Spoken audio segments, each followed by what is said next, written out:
Okay, today we're going to look at movie clips. Movie clips are symbols inside Adobe Animate, and symbols, there's three kinds of symbols: movie clips, buttons, and images. Movie clips have their own timeline, so they can be animated, and you can put animations inside of animations. I'm going to draw a pterodactyl named Terry, obviously, and this pterodactyl is going to have wings. His wings will be animated inside. So I have a layer for lines. Typically, if I was spending more time, I'd have a different layer for color, but we're going to put this all in one layer. I make a palette, and you're going to have three colors, three different values of the same color, actually. And so we're going to have a middle blue, light blue, and dark blue. And I'm going to paint with a paint can my pterodactyl with the middle blue, and then I'm going to add, just to give it some kind of three-dimensional effect, I'm going to add highlights on the side closest to the light source and shadow on the part furthest away. And so this is pretty simple to do.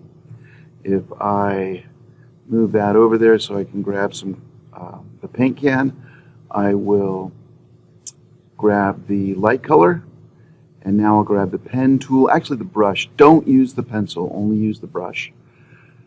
And I can just add some highlights in here, and it just gives kind of a three-dimensional effect. And I think it looks a little bit more interesting. In any case, I can just add this real quickly, and now I'll do the same thing with the shadow on the other side of the surfaces, and look a little bit more, a little bit less flat, let's say. In any case, once I've got this done, I'm going to make him a movie clip. Oh, I can also go in and shade using the middle color and kind of blend in, and you can spend as much time on this as you want, but you can have some very nice effects just by using these little three colors and shading them appropriately. In any case, I'm going to make this a movie clip now. Get rid of my palette, and to make this a movie clip, I just right-click, convert to symbol. Now my movie clip is in the library, so I can drag out multiple movie clips. Notice if I paint over the movie clips on the stage, nothing happens because the movie clips are sort of set in the library. If I want to edit the movie clip, I have to go inside the library, double-click on the movie clip, and now I can edit it.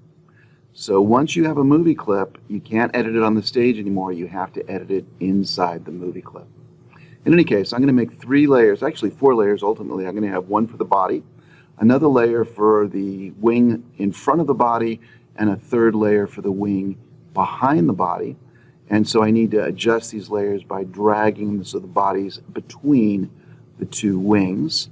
And also I'm going to add another layer for the eyes. In any case, I move the body to the registration point. That's not really necessary, but in any case, let's go ahead and adjust the layers. I have one more layer I want to add for the eyes, and now I will draw those. So my outline for the eyes is going to be dark blue. I don't like to use black. I like blue better, but some dark color for the lines. And these eyes are going to be animated. They're going to be their own movie clip. So right now I'm drawing them inside the movie clip, but that's going to change in just a moment. So I'll put those in. Blue and orange are opposite, so they'll really stand out. I'll put a little eye highlight right over the iris. And now, if again, same way, you make a movie clip, select, right-click, convert to symbol, and now give it a name. So I'll call this eyes, and now I can delete that, and it's over in the library as well. And I can drag it and drop it right on my pterodactyl. If I use the transform tool, I can change the size. Now, the reason I'm doing this as a separate movie clip is now the eyes have their own timeline. And if I go back into the library, double-click on the eyes, this is now the timeline for the eyes, and I'm going to make them blink. So F6, F6, F6, and this gives the exact same picture. I'm kind of experimenting with how many frames to have between them. So the first are just three straight ones, and so they're open, and I close the middle one. Open, close the middle one, and so it goes from open, close, open. And I'll have a blinking effect. And so it'll be kind of fast, and you can adjust this. Let's go ahead and drag Terry out to the screen. And so now the movie clip is not moving, but the eyes are blinking. they're blinking really, really quickly. And so if I want to slow them down, that's easy to do. All you have to do to slow things down in Adobe Animate is add more frames. So if you right-click on the frame and say Insert Frames, it'll just put a blank frame, or not a blank frame, but a regular frame right in between the two keyframes. So I can just add frames, and that has the effect of slowing it down. These frames are running at 30 frames a second, so it's not a huge difference if you just add a single frame, but it's enough in a blinking effect, I think, to notice the difference. So now if I run him again, his blinking is just going to slow down a little bit and make it a little bit easier to see. Okay, now we're going to add the wings. So be very careful to have the layers set up properly. So the eyes are on the very top layer. This is the side, the top is the one closest to you. Then I'm going to have the wing closest to me, then the body, then the other wing. And that's going to create this visual effect where the body is between the two wings. So do an outline of a wing. Make sure it's closed because you're going to use the paint bucket to fill these in with color. And make sure you go down to the proper layer. It's a little bit hard to get used to that, but you got to draw these on the proper layer so you're constantly switching between layers.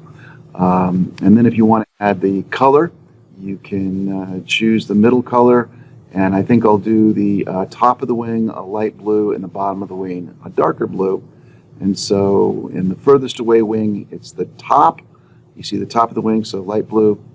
In the wing closest to us, we see the bottom of the wing, and so that is dark blue.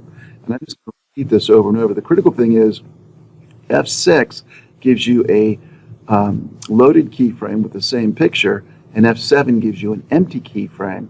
And I need empty keyframes for the wing. I'm going to hit the onion skin. So again, F6 for loaded keyframe, F7 for empty keyframe. And I see on this diagram I put F8. That should say F6, not F8. And then the onion skin button allows you to see through your layer into the layer that came before.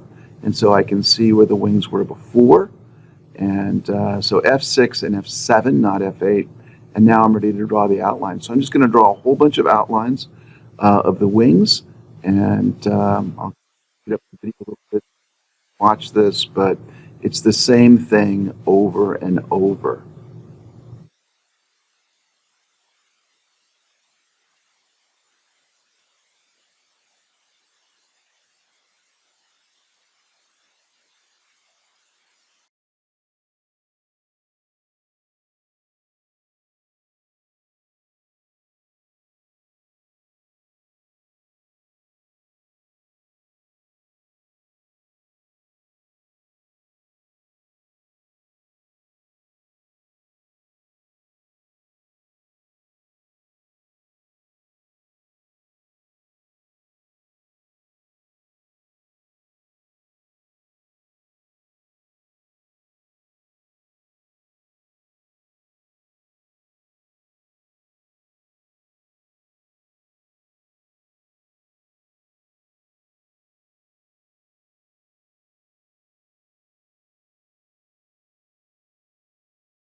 Okay, once I've got the cycle moving downward, instead of drawing them all the way up, I'm just going to select all of these guys. Select the first frame, shift select the last frame, and now hit copy frames. And I'll move over here on the timeline. I'll map out a chunk on the timeline that's the same size, and I will hit. You want to count the frames and make it as close to exactly the same size as you can. Anyway, when you get it done, you just right-click and you paste frames, and then importantly, select all those frames you just pasted in, and again, just drag over, select everything, and then right-click on it again, and you got to find the point where it starts. Okay, there it goes. So now I'm going to go ahead and right-click and say reverse. And so now, instead of going down, they're going to be moving up. And so let's see what this looks like. If I run the whole thing, also I need to add the eye. So I hit F6 on that last frame, so the eyes are on all the frames. And now if I drag this guy out to the timeline and hit Control Enter, it will see what the movie clip looks like. So now he's animated. And now on the main timeline, you can see it says Scene 1 on the corner up there, right above the canvas. And so now if I drag this over, put an F6 to put another keyframe, and now I can animate this guy on top of the canvas.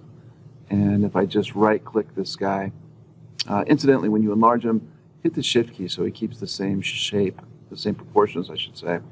And now if I right-click at a movie clip or at a tweet, okay, now it's just going to be getting larger and moving across the screen. And that's it. Okay, that's it for today. Bye-bye.